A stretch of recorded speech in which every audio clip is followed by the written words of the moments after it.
За дулааны эрчим хүчний тарифыг бас шинжилгээр 25 оны 5 сарын 16-нд шийдвэрлээд байсныг хойшлуулсан гэж танилцуулга дээр байгаа. Тэгээ индекс жуулах юм байна. Тэгэхээр энэ сая цахилгааны тарифыг шинжилсэнтэй холбогдуулаад нэг тодорхой хувийн өсөлт бий болно гэж тайлбарлаж байсантай адилхан яг энэ дулааны эрчим хүчний шинжилсэн тариф хэрэгжиж эхэлснээр энэ ер нь индекс жуулна гэдэг нь яг яаж явах юм. Тэгээ мэдээж бас бодит төртгөрүүгээл төхүүлж байгаа бахал та. Тэгэхээр энэ маань хизээнээс хэрэгжиж эхлэх гээд байна. Индекс жүүлэхээрээ яг яах юм? Яг энэ өвлийн энэ дулааны эрчим хүч шаардлагатай эдгээр саруудад төлбөр нь хэр нэмэгдэх вэ гэсэн ийм нэмэлт мэдээллийг асууя. За 5-7 дулааны цахилгаан станцын төсөл бол баригдах нэн шаардлагатай байсаар их олон жилийн өдөр үзье.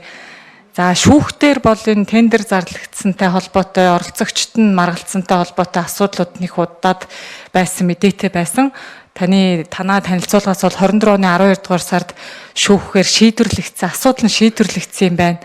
Тэгэхдээ 24 оны 1 сарын 1-ээс энэ тендерийн хуулийн дээр EPC нөхцөл тендер зарлах боломжгүй болсонтой холбоотойгоор танаахын төр хувийн хвшлийн түншлэлийн тухай хууль болон эрчим хүчний хуулиуд дээр нэмэлтийг оруулж ирэхээр одоо энэ яамдаа санал аваад явж байгаа юм байна. Энэ хаврын чуулганаар батлуулах уу? Төрөвчлсөн гормоор орж ирж их хурал дээр танилцуулагдаж батлагдах шаардлагатай юм шиг уншигдлаа. Тэгэхээр энэ дээр танаа яамны байр суурийг сонсё. За Улаанбаатар хотын дулааны эрчим хүчний хангамжийн талаар бид нэр өнгөрсөн Улаанбаатар хотод ТЭЦ 2, ТЭЦ 3, ТЭЦ 4 гээд 3 дулааны цахилгаан станц бий. Амгалан дулааны станц бол зөвхөн дулаан үйлдвэрлэдэг, цахилгаан үйлдвэрлэх гэм бүтцтэй байгаа юм.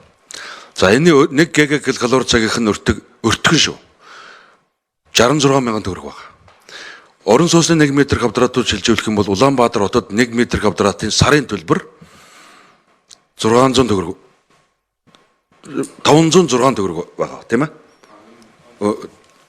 50 м квадраттай нэг орон сууцыг сар халаахад нөөд нь ороод 27 мянган төгрөг төлж байгаа болсон. Өөрийнхөө өртгийг 40 хувиар л борлуулж байгаа. Шинээр дулааны станц барих юм бол 1 м квадратын сарын төлбөр 2505 төгрөгөө түүнээс дээш болно. 2500. Одоо Сэлб дулааны станц бол 2505 төгрөг байна. Одоо байгаа 506 төгрөгөөс 5 дахин өндөр байна. Бид нэр энэ 506 төгрөгийг 1012 төгрөг болгож магадгүй 200% нэмлээ гэдэг шүүмжил гарах байх. Ийм шийдвэр гаргацсан байж байгаад энийг одоо 26 оны 1 сарын 1 хүртэл хойшлуулчаад байгаа. Энэ гэтэл 50 м квадраттай орон сууцны айл 27 мянган төгрөг төлдөг. 8 сараар нь үржүүлэхээр энэ маань ойролцоод 210 мянган төгрөг болдог. Гэр оролд байгаа айл бол 6 тонн аваад явахаар 600 мянган төгрөг болдог. Дулаан буудалд байгаа гэр ороолын айл нэг халаалтын сезон 600 мянган төгрөг. Өөрийнх нь бусад нөгөө галлах, худалдаж авч ярихын бусад зардлыг ургуулахгүйгээр шүү. Халуун усанд 7 нэг удаа орд юм болох юм бол бараг 2 сая төгрөг болох юм байна. Нэг айлын 4 амбилтай айлаар ингээд бодохоор. Энийг л хооронд нь ортуулъя гэсэн ийм л шийдвэр гарч байгаад харамсалтай нь бид нар энийг одоо гүйцээж шинжилгээ хийж чадахгүй байгаа ийм л байдалтай байгаа. Мэдээж олон нийт шүүмжилнэ. Дулаан өнөөнийг ямар ард түмэндээ хайргүй хүн бэ? 2 дахин нэмэгдүүлэх юм байна. ПИПА ардын дайсан гэдэг ийм ямар цолох байлгүй намаа. Гэхдээ энэ нөхцөл байдлыг хэн нэгэн хүн хийхгүй бол их төвдөгтэй нөхцөл байдал руу орж байна. Ядуу гисг нь улам ядуу өндөр зардалтай байдаг. Баян чинэлэг гисг нь илүү хэм зардалтай амьдэрдэг ийм бүтцтэй байгаа бид нар одоо. Энийг засах юм уу гүм үү гэдэг дээр бол бид нар бол эрчим хүчний үндэсний хороо, эрчим хүчний яам зохицуулахаараа шийдвэр гаргах байх. Гэхдээ мэдээж айхтар том шүүмжлэлийн дарамт руу орноо. Дахиад нэг 3 минут өгье. Чойсрын сайд энэ дээр л одоо бид цээж онгойтл зовлон жаргалаа ярьж авах юм шүү. Одоо энэ та бүхэн гişүүд минь одоо нэ нөгөө асуу, нуух юм алга гişүүдээс нуух ямар ч болцаагүй. Энэ өөрчлөлтийг хийх үү хийхгүй юу гэдгийг асуудал байна. Тэгэхгүй одоо зайсанд байгаа 250 м квадраттай амьдралын боломжтой хүний дулааны төлбөрийг сумын төв дээр байгаа жирийн хэрэг нь хөндлөн татасаар төлж байгаа шүү. Ийм л байгаа нэг. Энийг одоо бид нар одоо нуухгүй үнэ хэлсэн дээр. Одоо дахиад дулааны үнийг өртөгтөн ойртуулах арга хэмжээ авах юм бол дахиад айхтар том дарамт ирнэ. Энэ дэр гişүүд мань бас ойлгож наантаа цаантаа энэ дэр улс төр хийхгүйгээр бодит байдалтай тулахгүй бол бид нар Улаанбаатарууд нэмэгдэж нэг ч орон сууц холбогдохгүй. Ингээл гэр орол байдгаараа байна. Ийм нөхцөл байдал дээр одоо ямар нэг байдлаар одоо улс төрчгүйгээр та бүхнийг дэмжээч. Шаардлагатай бол би камергүйгээр та бүхэнд энд байгаа нөхцөл байдлын танилцуулгыг одоо энэ ялангуяа одоо миний үндсэн байнгын ороо энэ анх байнгын ороог байгуулад би энэ дараагаар нь томлогдчихсэн үйлдвэрлэлийн бодлогын байнгын ороо. Та бүхэн бол улс төрчгүй асуулт асуу одоо бид нэр хариулахад бэлэн байна. Ямар нэг зүйл ярихгүй.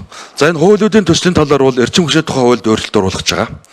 Энэ эрчим хүчний хуульд өөрчлөлт оруулахаар яах юм бэ гэхээр одоо бол эрчим хүчний хуулиар хоёрын компани эрчим хүчний хөлсөр барийг үйл нээлттэй байна. Энийг бид нар одоо тендерт өрсөлтөө үүсгэх гэдэг ийм өөрчлөлт оруулах гэж байгаа. Одоо эрэхт бол энэ 7 хоногийн 3 дахь өдрийн засгийн хуралдаанаар чадахгүй дараа 7 хоногийн засгийн хуралдаан дээр яамдуудад санал аваад улсын их хурлд өргөн барьнаа. Өргөн барьсныхаа дараа одоо байнгын орооны гишүүд та бүхэндээ юу бас ямар одоо 3 минутын дотор энийг бүгдийг хуулийг тайлбарлаж болохгүй байгаа учраас жиш танилцуулга ягаан бадарга. Одоо болцоо байвал бас цаг гаргаж өгч туслаарай. За 10 аймгийн төвд дулааны цахилгаан станц барих төслийн талаар бас дэлгэрэнгүй мэдээлэлтэй танилцлаа.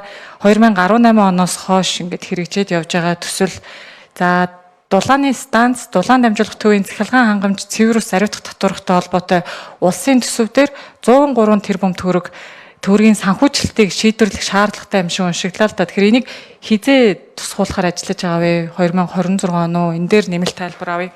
За эдгээр 10 дулааны цахилгаан станц дээр болохоор зээлийн гэрээгээр баригдаж байгаа.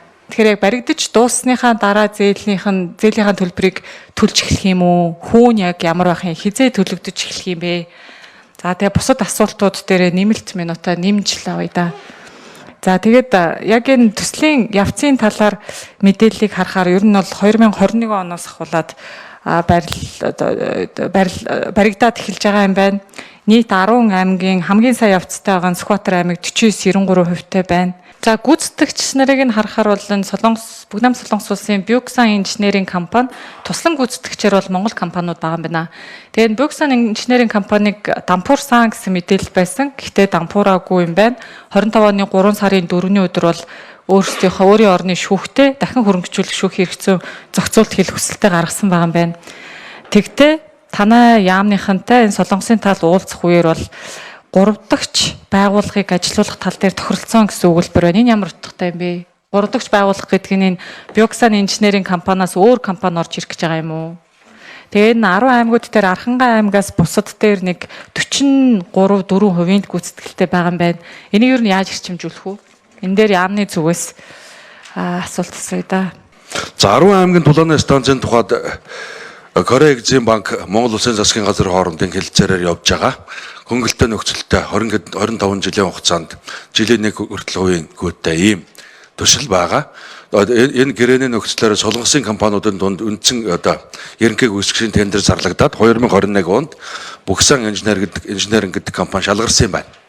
Энэ компани маань харамсалтай дампуурлаа шүүхэд одоо дампуурах хүсэлтэд өгсөн. Энэ оны одоо энэ 5 сарын дундуур Солонгосын дампуурлын тухай хуулиар Монголын банкны дампуурлын тухай хуульд ижил төстэй тийм хуультай байна. Яаж дампууруулах вэ?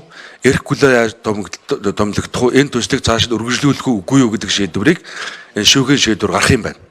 Эрхгүлээ авахч бет томлогдсны дараа бид нар бол энэ төслийг одоо энэ Бюксан инженер гэдэг компаниар нь цааш үргэлжлүүлэх юм уу? Дахиад энэ компаниар дуусгуулах уу? Эсвэл одоо байгаа төслийн явцыг үнэлүүлээд одоо санхүүжүүлэгч болох Корея Экзим банк одоо манай захиалагч одоо манай яамны хооронд эсвэл 3 дахь гэтгээдүүдээр дуусгуулах. Ийм шийдвэрийг энэ Солонгост байгаа иргэний хэргийн шүүхийн шийдвэрээс хамаарат одоо цаашид энэ төслийг гэрх тухай хувь зай шийдэгдэнэ. Уул нь бид нар 2026 оны 5 сарын 31-ний дотор 9 аймгийн дулааны станц 10 аймгийн нэртэй боловч Аранга тендер зарлагдаад байгаа 9 аймгийн дулааны станцыг 2026 оны 5 сарын 31-ний дотор ашиглалтанд оруулна гэдэг ийм төлөвлөгөөтэй явж байсан чинь энэ одоо төслийн ерөнхийг үүсгэж Бөксөн инженерийн компани дампуур нөхцөл байдалд үүссэн Монголын талаас туслан гүйцэтгэх компани тодорхой хэмжээний эрсдэлд орсон байгаа нь үнэн. Тэгэхдээ шүүхийн шийдвэрийг харж аж бид нар ойрын одоо хугацаанд хаашны төслийн хувьцааг яаж эргүүлэх үү гэдэг талаар шийдвэрүүд гаргасан шийдвэрүүд та бүхэнд эргэж танилцуулъя. За ингээд тэр Солонгосын компани одоо ер нь 9-10 аймгийг дааруулж байна да. Тэгээд манай төр засгийнхны л хариуцлагагүй байдаг шүү дээ. Энэ тендер зарласан, дампуурсан. Тэгээд одоо тэр шүүхийн шийдвэрийн тодорхой нөхцөл байдал 3 дахь хувилбарын тэр дэлгэрэнгүй хувилбаруудыг бас та хариултандаа тусгуул их сайн байгаа шүү. Бүгд найрамдах Солонгос улсын Кореа Экзим банкны санхүүжилттэйгээр 148.7 сая долларын дүнтэй 10 аймгийн тухайд эхний багц нь бол 9 аймгийн эхний 3 багц нь 9 аймгийн тухайд асуудал яригдж байгаа. Ийм хүү байгаа. Хүү жилийн тэг 0.15% нэг овтой байгаа. 2028 оноос зээлийн үндсэн төлбөр төлж эхлэх ийм нөхцөлтэй зээл байна. Ийм асуудлыг бүр 2016 онд 14 онд би 16 онд намайг сангийн сайд байхад Кореа Экзим банк Монгол Улсын засгийн газар хооронд энэ хэлцээр явагдчихсан.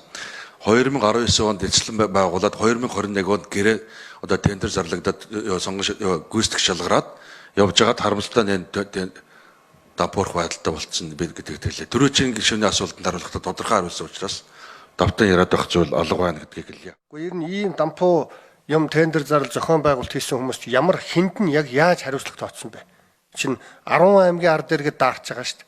Энэний өмнөөс ямар нэгэн хариуцлага байгаа юу? За энэ хариуцлагын тухай ярих ёстой. Хэзээ шалгаруулад яагаад ингэж бүтлгөөчгүйгээд ингэж ярихаар янз бүрийн асуудал гарах нь үнэ. Та бүхэн одоо арталтай сонгогчдоо энэ асуудлуудыг шийднэ гэд амлаад сонгогдсон гişүүд. Одоо тухайлбал та бүхэн л тэр доргой сонгогдсон гişүүд асуугаад байна. Энэ тухай хариуцлагын тухай ярья. Энэ 5 сарын дундуур одоо ингээд нэг Солонгост орж байгаа тэр шүүхийн шийдвэрийг хүлээгээд энийг яаж эрчимжүүлэхийг нэг талдаа гаргахгүй болвол энэ байдлаараа бол дахиад энэ засгийн газрын бүрэн эрхийн хугацаа, улсын хурлын бүрэн эрхийн хугацаа дуусахад шийдэгдэхгүй байх магадлал байна. Тийм учраас энэ тал дээр бол би тодорхой шийдвэр гаргая гээд Солонгосын Экзим банкны бүх өдөрлөгөдтэй уулзсан Монголоос Солонгос сууж байгаа элчин сайд энийг хөдөлж байгаа, Солонгосоос Монгол сууж байгаа элчин сайд энийг хөдөлж байгаа ийм асуудал байгаа нь үнэ. Би одоо ийм зүйлийг ярих гэж бодож байна. За хувийн салбарыг хамтарч ажиллая гэдээ ярьж байгаа. Хувийн салбартай хамтарч ажиллахын төлөө бид нар бүгдээрээ ярьдаг боловч үйлдэл дээр нэг зүйлийг хийж чадахгүй байгаа. Энэгүй элен талангүй ярих ёстой. Хувийн салбарын чинь буйны байгууллагууд биш шүү дээ. Ашиг хийх гэж л энэ салбар руу орж ирвэл орж ирнэ. Тэгэхээр энэ манай эрчим хүчний салбар чинь үн гэдэг юм чинь тариф болцсон. Өртөг гэдэг юм зах зээлийнхаа аншаар явцсан. Коммунизмд байгаад байгаа юм уу, капитализмд байгаад байгаа юм уу? Энийгээ бид нар ялах хэрэгтэй байна. Энэ үн гэдэг юмыг жинхэнэ тэр шинжилгээ хийгээд тухайн бүрд нь эрчим хүчээ зохицуулахаараа орон нутгад байгаа салбар зөвлөлүүд нь тухайн бүрд нь тэр зах зээлийнх нь үнд нь ойртуулж өгдөг бол хувийн салбар орж ирнэ. Энэ бодлогын шийдвэрийг хийж чадахгүй бол хувийн салбарынхны худлах хошгруулаад нэмэргүй. Хөрөнгө оруулалт гэсэн айгүй бол манай эрчим хүчний салбарт хувийн салбарынхан байна шүү дээ. Төр тудалж аваач ээ. Та нар чинь тариф гэдэг юмараа бид нар бүгдийг алдагдaltaа болчлаа гэд. Сая Булган аймагт очиод ажиллахад л